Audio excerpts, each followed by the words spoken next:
Nebraska Preps post-game with Damon Benning and Jacob Padilla.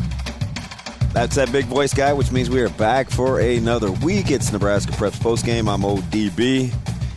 Well, I got to think of something different. I'll just be Damon. You could be JP. Jacob Padilla joining us from Hale Varsity. So, I mean, I feel like the last time since we talked, we were busy giving predictions and thoughts, and then the state championships happened, and now we're knocking on the door to basketball season. So much for turkey, potatoes, and whatever else the basics are over the holidays. We actually had some work to do. Yeah, and we're hoping to get that recap the day after, get the immediate reaction, but life got in the way, so here we are, and you'll get a kind of a hybrid football recap and basketball preview episode today. So where should we start? Where should we start? I'll let you decide, since if I wasn't broadcasting, then I was coaching, so we got options. You want to just go through the games kind of in order? Yeah, sure. Why not? Start with D1 and run through it. That was a 42-12 win for Howes Dodge over Cross Country to kind of get things started. Cross County. Cross County. And man, there was some incredible plays from Howes Dodge in this game. Just kind of control the action start to finish there. Yeah, really good football team. Big, strong team up front. Cross County, unfortunately, Syme just really couldn't. Yeah.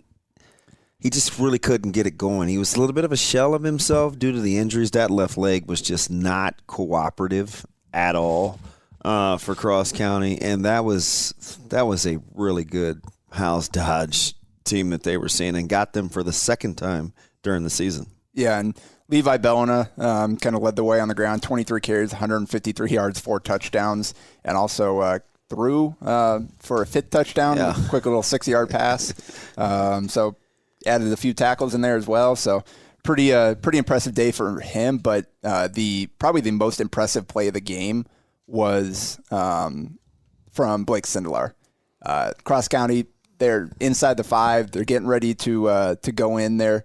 And nose tackle blows up the center, and Sindelar comes in right behind and brushes off him and essentially takes the handoff for forced fumble recovery, and to turn the ball around and take away that scoring opportunity. And that, man, he finished with 9 tackles, lead their defense, had a tackle for loss, and obviously pass breakup, and then that fumble, force and recovery. We talked about him on the basketball court before. You can see his athleticism translate to the football field as well. Yeah, it was a really cool stunt, right? They occupied the nose and really was disruptive, and he timed it right, man, and kind of shot the gap. And, sometimes, and it kind of happened to us, where it's a miscommunication up front, right? Where if you're uncovered, just block back, versus this one I felt like was really well conceived, right? Because there's so many nice little wrinkles in the 8-man game that you don't really appreciate unless you're a fan, where you can watch the little blocking, the little technology, or not the technology, the little strategies that go back and forth. I mean, it was a beautiful job of just being +1 in the accounted for category, because they wouldn't have had anybody to block him. It was a fantastic play. Yeah, and I mean, you just look at the stats. The yardage isn't too different there. The difference is Howes Dodge was able to take advantage of its opportunities and get in the end zone, and Cross County just couldn't do it. That taxes and another Bellina having an impact in a state championship game, where there has been a lot of success in that family. Yeah, no doubt. I mean, 5 fumbles, 2 loss for Cross County. They had 3 turnovers overall, which led to 16 points for Howes Dodge. That was really the difference right there. Yeah, they went 1 for 3 in the end zone, and Howes Dodge went 5 for 5. Two key turnovers inside the 10. Yeah, really. As you said, kind of the difference. And 2 well-coached football teams, where that was a back and forth, and a pretty good football game to boot. Yeah, and Cross County, Corey Hollinger had a really impressive touchdown in the end zone. That's a good grab. I don't know if it would have held up with the review. It was kind of interesting when they didn't go to review. So that's a great point. So the clarity's sake in high school is 1 foot down with possession. That's the difference in terms of completing it through the act of the catch when it's in the end zone. Gotcha. So 1 foot down with possession pretty much nullifies anything that's going to review whether the ground helped him catch the ball or not. And I got that straight from the head replay official, Mr. Marr, who does a really good job. I mean, obviously he does the great work with the Pac-12 and all that on the collegiate level, but getting utilized this crew's expertise during the replays, it was clean, it was concise, up until our game, which I felt like it seemed to take an eternity. Yeah. But hey, listen, they were on point all week, or I should say all those 2 days, and really the angles that they were getting, I think, made it really clean. Yeah, that's excellent point. It's good to know. I did not know that. It's kind of interesting how different rules at every level of the game, right? It is. And you know what? Even I think during the broadcast, if I remember right, I think I was talking about completion through the catch in the ground not helping you, right?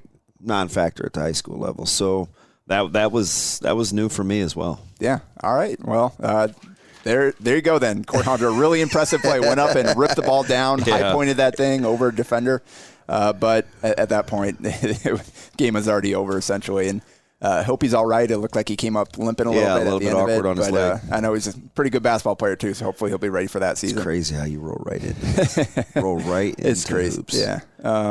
And so that 42-12 in that one, and then the D2 game was probably obviously your game was in the running, but maybe the game of the tournament of the finals. Yeah. That was a 46-40 come from behind win after blowing a lead after how about the runs in that one? 30-8 to start the game, then 32 unanswered to take a 40-30 lead, then closed with a 16-0 run. That game was unbelievably well played. Yeah, and I think maybe the MVP of the entire finals, Tyson Dankert for Kennesaw. Just listen to this. 55 carries for 303 yards and 6 touchdowns. 55 carries. He completed a pass for 11 yards. He had 18 tackles. He forced a fumble, and he recovered a fumble. You know what the best stat was? The 6 solo tackles to go with the 18 total tackles, right? So I kept saying I was marveling at his fitness and his toughness. Yeah. And there were a lot of good players on the field. Samuel Stedford didn't have to take a back seat at all with Picorni and some of these guys. Yeah. They were way good as well. I was thinking, this is a heck of a football game. Yeah, and that Deckard threw some big hits. He took some hits and bounced right back up on offense. He had a couple really impressive elusive runs, had a couple power runs. He was doing basically everything you could ask a football player to do. He was I felt like that was kind of a no-doubter, right? I felt like when and there were a lot of good players, he firmly put of all the thumbprints that went on the game, and McIntyre's maybe says, hold my Gatorade. Here coming up. But he belongs in the discussion of guys that really put his own personal thumbprint on that game. Yeah, for sure. And credit to Reese Zudevern for Sandhill Stedford as well. Had a phenomenal game. 9 carries for 177 yards, 4 touchdowns. He caught a pass for 25 yards. Defense. 182-pound state champ in wrestling. He was every bit of that. 21 tackles, half a tackle for loss. He was, again, seeing those two guys kind of go at it all game long. He heard their name over and over and over again.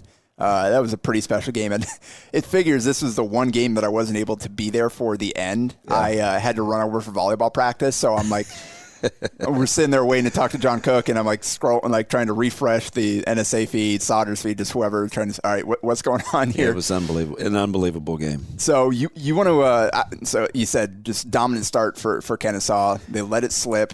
You want to kind of talk about how they managed to complete that comeback? Yeah, so I think, for Kennesaw, they got up early, right, 30-8, and Sandhill Stedford kind of stayed the course. They brought in a freshman quarterback and moved Zudevern to the backfield. So it was a lot of humanity in the backfield between Picorni and Zudevern, right? And so when Kyle took the helm at quarterback, it allowed them to get another big, strong body in the backfield as kind of a lead blocker. And San Jose Stedford just kind of wore them down. It was handoff after handoff after handoff, a couple of empty trips for Kennesaw, and San Jose Stedford got the ball in the second half, and it was another extra possession, and they score again.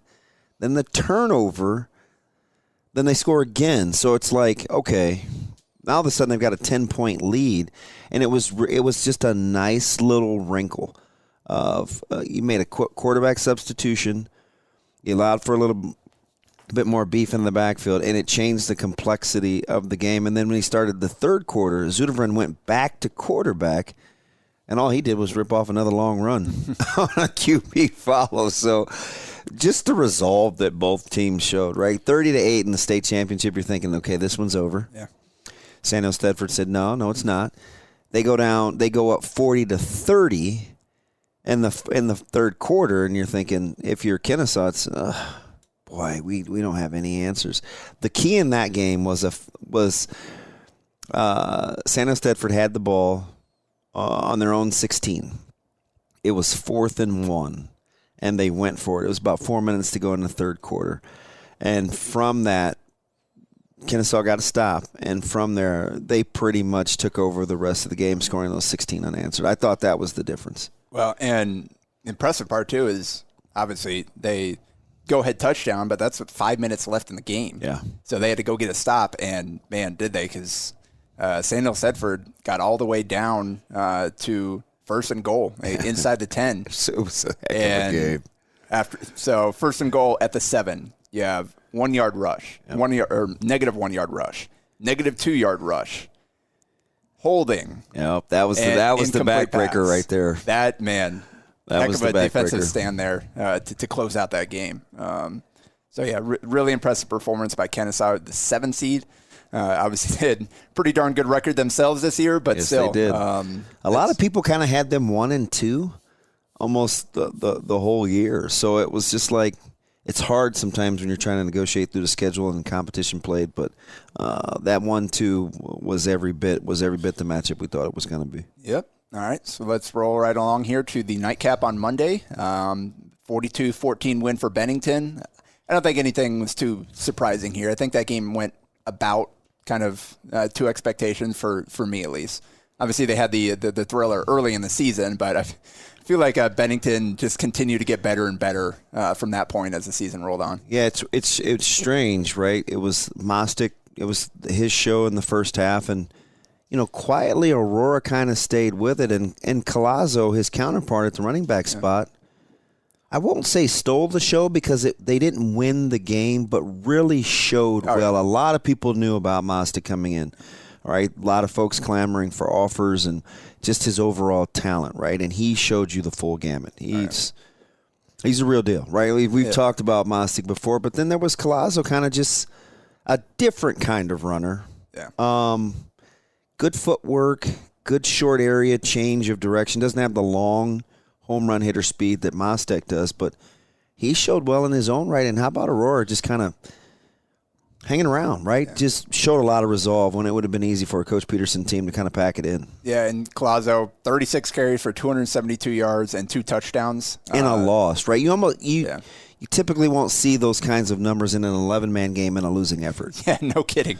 But that they kind of had to keep going to him because they just couldn't get enough out of the passing game with what Bennington was bringing defensively to keep up. And it's a well-coached football team. Difference was 28-7 in the second quarter. They blew the game wide open. Bennington, Aurora, like you said, was hanging around like through the first quarter, into the second quarter, and then Bennington sent him with a bang, bang, bang, bang, game over. Yeah, it was a really complete effort.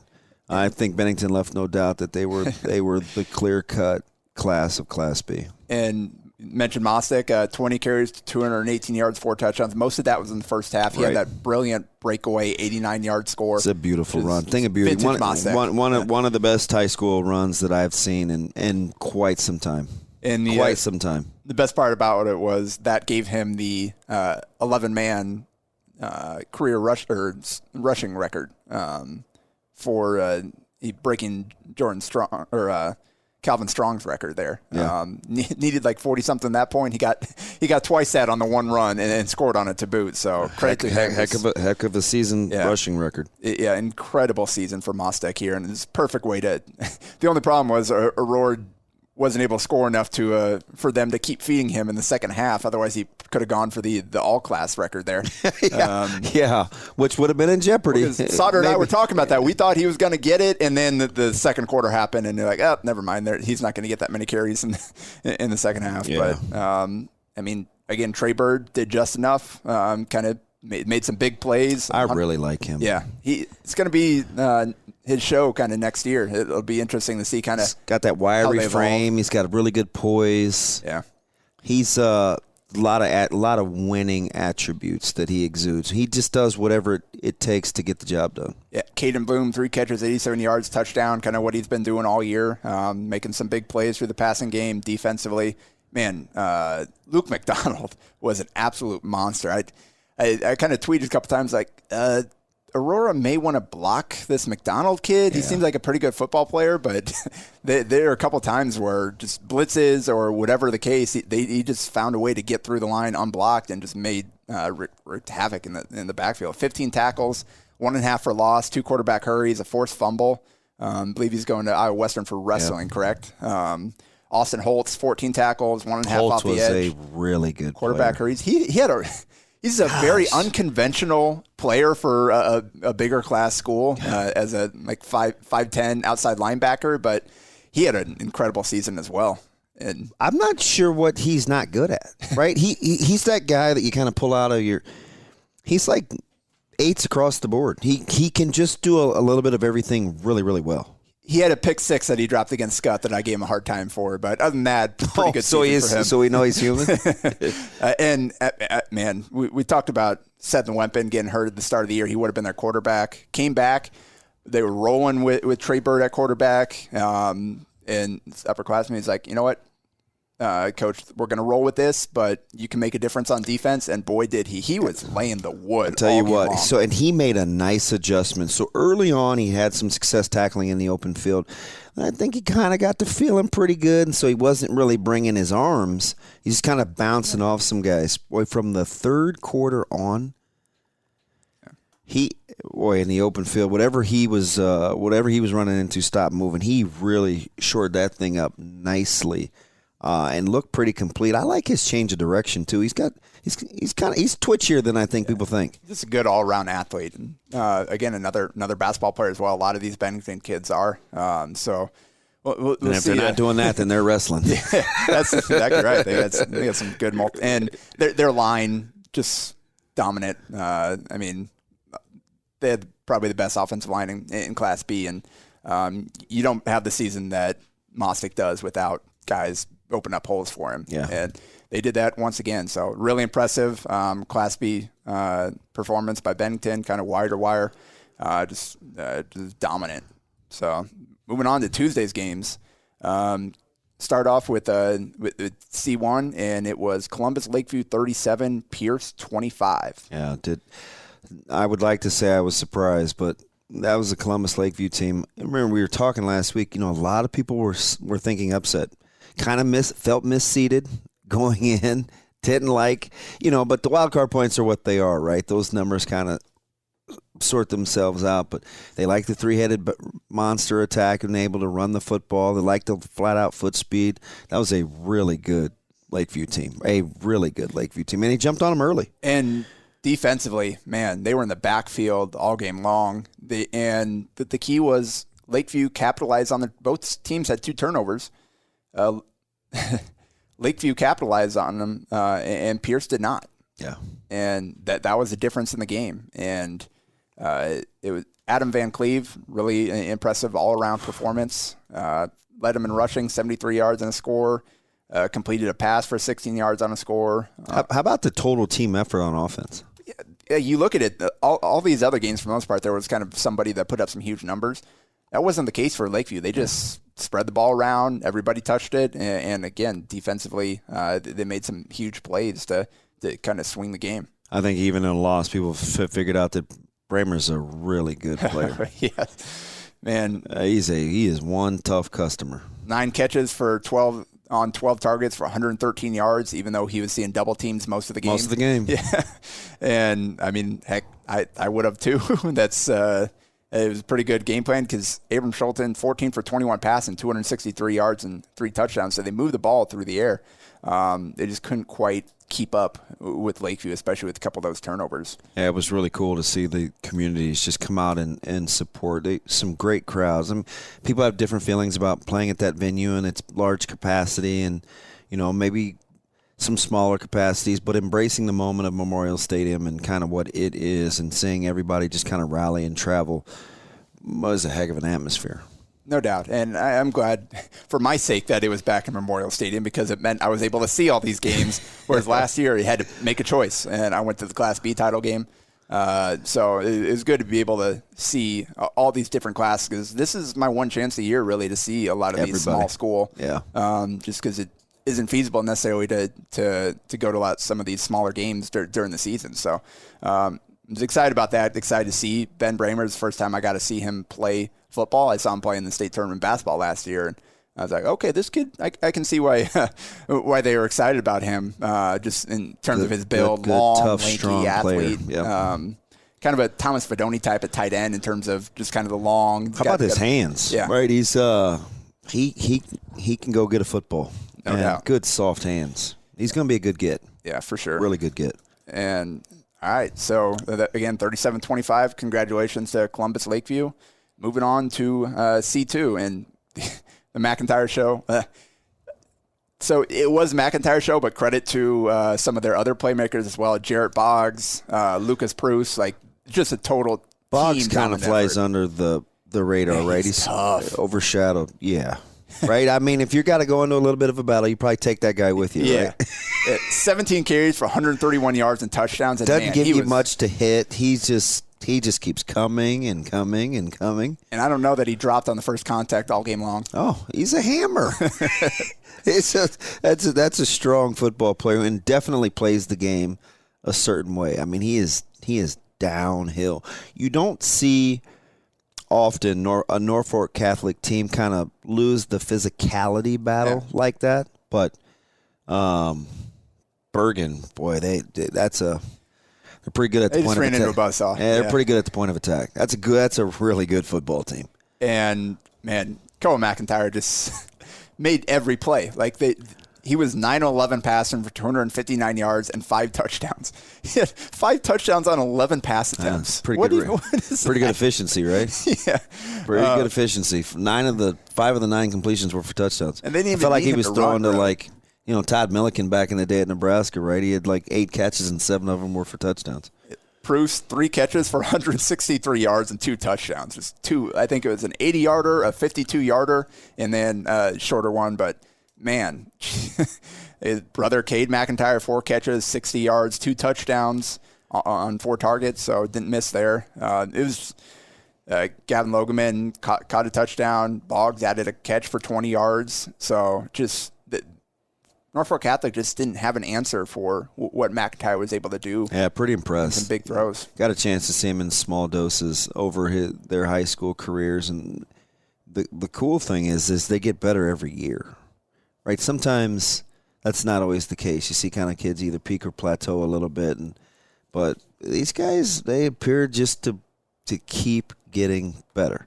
And he puts up all those offensive numbers, and there are most people that see him playing defense. Yeah, safety at the next level. At the next level. At Wyoming. Pretty good athlete. Yeah, 7 tackles, a pass breakup. Cade had 8 tackles, 2 sacks. So, yeah, just really impressive performance by Bergen. And, again, 49-20. It was Carter Kirkman kind of just picked up some tough yards, 22 carries, 153 yards, had 2 touchdowns there. Wasn't a ton of daylight. Yeah. No. Really to get him going in the open field. That touchdown he scored, though, up the sideline was really impressive, though, to be able to kind of walk the tightrope there and stay in bounds to get in for a 16-yard score early in the game. But, they just didn't have enough. It was 28-7 after the first quarter, and after that, it was pretty much over. All right. No, it's all good. You feeling good? It's all good. Yeah, it's all good. I'm pretty objective about this. The Class A title, obviously, Gretna, a 7-3 winner over Omaha Westside. I don't know that anybody heading in saw 10 total points. The under definitely hit in that one. Although both defenses, if you looked at what was happening at the latter half of the year, you maybe could have seen two really good defenses. And we talked about that with Gretna, how it completely transformed as a team throughout the playoffs, even from where they started last few games of the season, had become a more complete team. And it definitely showed up on Tuesday night. And eight tackles for loss. They only had 1 sack, but they had 6 quarterback hurries. And see, that's the thing, right? Their pressure. And there were 6 different guys, I believe, that had those 8 tackles for loss. So they were bringing pressure from all over the place. Yeah, and it's funny. People, hey, did you know that this was going to happen to your offensive line? And it's a younger offensive line. They kind of try to piece it together. But what was happening is it wasn't a singular thing. It wasn't like the physicality or the being stout at the point of attack. It was schematically they were really good. And their players understand that system and how and when to bring pressure. They were very good with our cadence. We were afraid to kind of go to some yellow counts or something like that where we would try to draw them off sides, but they were just kind of getting some running starts at us. And so what we decided to do in the third quarter was just to get in some good old-fashioned 22 personnel where we used 2 tight ends, 2 running backs, and just kind of tank it at them a little and found a way to kind of seize control, well, as much as you could have when you're only up 3. Yeah. But at least it settled down our offense, right? Getting out of the gun and kind of trying to worry about where your blitz pickups were coming from. Because conversely, they were really sound. And their blitz pickups, we just couldn't get home. And we kind of had to just settle into playing coverage because we weren't getting there. Yeah, and you look at the 70 total net rushing yards between the two teams. I think one rushed for 1.7, the other 1.4, something like that. Yeah, you were at 1.5. I'll give you that extra tenth of a yard. But I felt it hurt us early, right? We left a little bit out there on the field, right? It just it didn't really love our toughness, hitting holes and kind of trusting the play design as opposed to kind of getting in the moment and doing too much. But the beautiful thing in a game like that is, teams that do a good job of maximizing are usually the teams that win. Yeah. And I felt like, Gretna maximized. Zane Flores made a couple key plays. People will talk about the throw down the sidelines in which, I thought it was going to be picked. I was a little worried about the angle we took real time, but the ball, that's the only place that thing was going. Yeah. So you just tip your cap, right? It's good player making a really good play. And Joe Roll, 11 catches for 270 yards, and he had that, again, the 52-yarder, was it? Yeah. And the thing about him is it's not any one thing. But I will say this. Whatever he touches, he usually catches. You get it close, he's going to bring that thing in. That's the thing. He's not like the guys they had last year that are big, athletic. They'll go up and moss you. Yeah. He's just really good at running routes, getting open, catching the ball. He's not the most explosive, not the biggest receiver out there, but he is productive. I like the fact that he can locate a ball out of a break without having to stare it down. Some receivers just aren't comfortable doing that. When he gets his head around, I think he has a good feel for where the ball's going to be. And he doesn't leave a lot of opportunities out there on the field. And I think Mike Sauter is one that asked him about, but that big reception that set up the score was the same play that they beat Elkhorn South with. Kind of just deep post, double post, I think it was, and Flores put it on the money. Again, it was some little bit of wind again in that game, just like in that Elkhorn South game, but put it right where it needed to be, and Roll went and made the play. Yeah, we weren't really it bothered our field goal kicker. It was a shame that we had the delay a game or the too many men on the field from the first field goal attempt from Albano into the win. But outside of that was the only time I really felt like, the weather really played a factor. It's all you could really ask for. We made the decision to take the wind in the fourth quarter. Considering that Gretna had the ball. So, it was a deal where at the very end of that deal, we just felt like, you want that last minute over, right? With those 3 timeouts in the bag. I was going to go next. you get into personnel groupings and kind of what we ran, but it is what it is. Yeah, let's go back over that. So obviously, Gretna took the lead with about 7 minutes left to go in the game. Mm-hmm. You got trade short drives, punt it back, and you guys get the ball with 3 minutes and 37 left. And good field position. Yeah. Near midfield. And you convert a couple of third downs along that, keep the drive going, and then finally you get down to inside the 10 there. And then had a chance, and just things kind of spiraled out of control. Calamity of errors. Yeah. Kind of what were you – I guess what were you guys hoping to get out of that? What led in the decision to going into the Wildcat there? There was a little bit of back and forth, right? But the thing about it is Coach Freund could only talk to the defense, and so we had a little miscommunication in terms of what the ultimate design was. But I think in the moment he ended up going with it at the final millisecond, just because he felt like we had a good pulse for what was going on. So when we got into the Wildcat, or Gravedigger as we like to call it, we had first of all, after the replay, we wanted to line up over the ball, right? We didn't want to have to, and so we asked the officials, hey, do we have to wait over here? Because we were ready to go. And we didn't really want them to see what we were gonna do, right? Yeah. We just wanted to muddle huddle and line up and snap the ball. And turns out we made the mistake, right? We just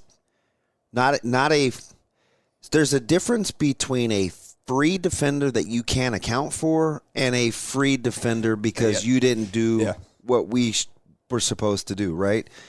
They took advantage of it. So you guys had the ball first and goal at the 1, and Corbin Nicolite runs straight up the middle and tackles Dominic Rezak for a loss of 2. Big shot. Oh, huge hit. And, conversely, I wonder, and I didn't, you don't really go there, but I wondered if that hit kind of had Dom collecting his thoughts, because, the very next play, we drops the snap in Wildcat.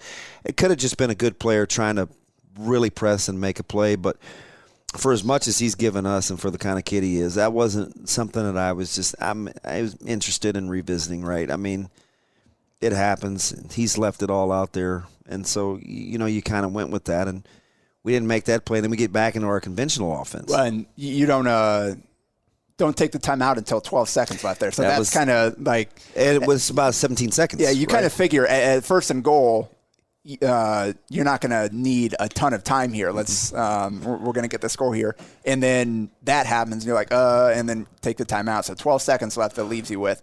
And then on second down, just kind of fumbled the snap.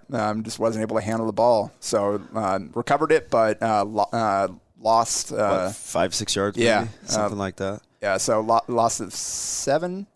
So you lost 8 yards total on the play because it was moved back to the 11-yard line, and then you take a timeout with 6 seconds. Yeah, left and then we get the timeout, and it's like one shot at it. Yeah, and you go back and you just don't really. I mean, it took some time, and that's still probably gonna take a while, but. When you run out of time and not plays, take the timeout 5 seconds sooner, and you got your one more shot, or 10 maybe, right? It's one of those things that you can't go back and get. But they got you took the one shot, got a PI, so half the distance of the goal there. So now third comes down to 2 seconds left after that. Comes down to third and goal from the 5, because again, third down, but you only have 2 seconds left. You got one shot here. And just pressure again. Yeah, got flushed a little bit. We just got to do a little bit better job of kind of in crunch time, and you have to go through it. It's an experience thing, right? Being able to give your guys a chance to make a play, making a play when your quarterback needs you to make a play. Understanding, like, let's go back to earlier in the game where it's not always going to be the big play.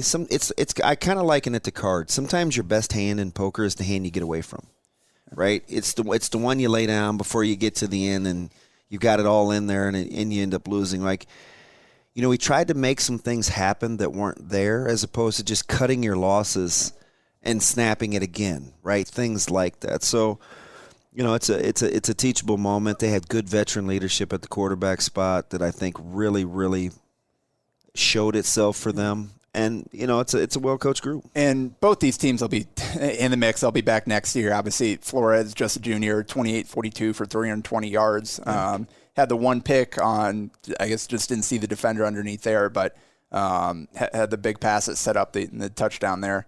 And he had the lone touchdown of the game, just kind of on the quarterback sneak. But I thought, obviously, this is, I think, will be a huge learning experience for Anthony Rizak. He made a few plays in the face of that pressure. There was one where he somehow avoided the rusher, just threw a beautiful pass, and Jamez Ross went up and snatched it like a receiver. And that was in his backed up against, kind of in our own set. And the thing with him, he's going to be fun to watch, because I don't think he realizes how good he could be. He's very unassuming. He's like that reluctant hero. So he hasn't. When it clicks, like clicks, he's going to be flat out dangerous, because I think he's even better than he gives himself credit for. Yeah, so 17-32 passing for 225 yards and a pick. They bottled him up rushing. Couldn't find a way to get the ground game going. Yeah, and that was, again, neither team could, but Gretna ended up making a couple more plays in the stretch. Yeah, that's how you win a close game. So I felt like we won the kicking battle too. So it was one of those games, man. Yeah. You'd like to do it again, but you're not always afforded that luxury in a championship caliber. Nope. So credit to Gretna. Again, as a 5 seed, pulling it off. It was a really impressive season, and especially, again, give up 42 yards in the first round of the playoffs, and then give up 42 points. Yeah. Give up 10 points the last 3 games total, including 3 in the state championship game. So credit to them. They went out and earned it for sure. Yeah, I know, right? It's almost like what? So between the two teams, we gave up 3 to Burke. What did we give up in the first round? It was Papio South, right? We gave up 9, 41-9, I think. Burke, we gave up 3. That's 12. Bellevue West, we gave up 26. That's 38. And we gave up 45 points in 4 games and didn't win state. And 26 of those were in one game. How about 0, 3, 26, and 7. See, that's even worse. 36 points. We gave up 36 points in 4 games. And 36, so, hey, sometimes it happens like that. Yep. So for all the talk about the Dragons defense, hey, we're okay. We're okay. A lot of those guys, you obviously have to replace some key senior leaders, but the base of the talent, the young guys that gained experience this year, I'm sure you guys are excited to get back to work. Yeah, we'll be counting a lot on guys like Kirk Kubrich and obviously Caleb and Isaac and Teddy Rizak. We need to find another Cole Haberman. We need to find another Tommy Connolly. That should be easy, right? Yeah, I've coached a lot of guys, man. Cole is he's in a tough spot, because he's behind Cade. Cade's won a championship, and he was a great – listen, there's no more superlatives I could throw at him. Cole is like this forgotten – he's so good. And it's like in his senior year, I just wanted him to have just a little something, more than the state run the show for, because I want the rest of the state to find out just how good he is. And maybe he'll have his chance at wrestling. That's what we're hoping for. But between he and Connolly, man, those were Tommy Connolly, 2 really, really good football players. Goodness. And I guess while we're here at the end, shout out to Team Nebraska in the River Battle Bowl, taking down Team Iowa. It kind of helped Mike Sauter put together that roster. And yeah, man, you guys knew what you were doing. Yeah, 28-7 there. Pretty impressive showing by them on Saturday. So kind of put a nice little cherry on top of the high school football season here in Nebraska. Yeah, we are way up against it. A good 40 minutes in. We'll be back on Mondays from here on out. We'll be recapping hoops, which both of us have an affinity for. Maybe then my kid will be back playing. Who knows? He's on this rest tour. Yeah. But got a chance to see a couple teams playing their scrimmages. I guess you'd call them that. Some pretty cool environments for none of these games to really count in the standings. High school basketball is alive and well. All starts on Thursday. Excited. Yeah, we'll be there for it all. That's Nebraska Preps postgame. That's Jacob Padilla. I'm Old DB. We'll be back next Monday. Don't you miss it.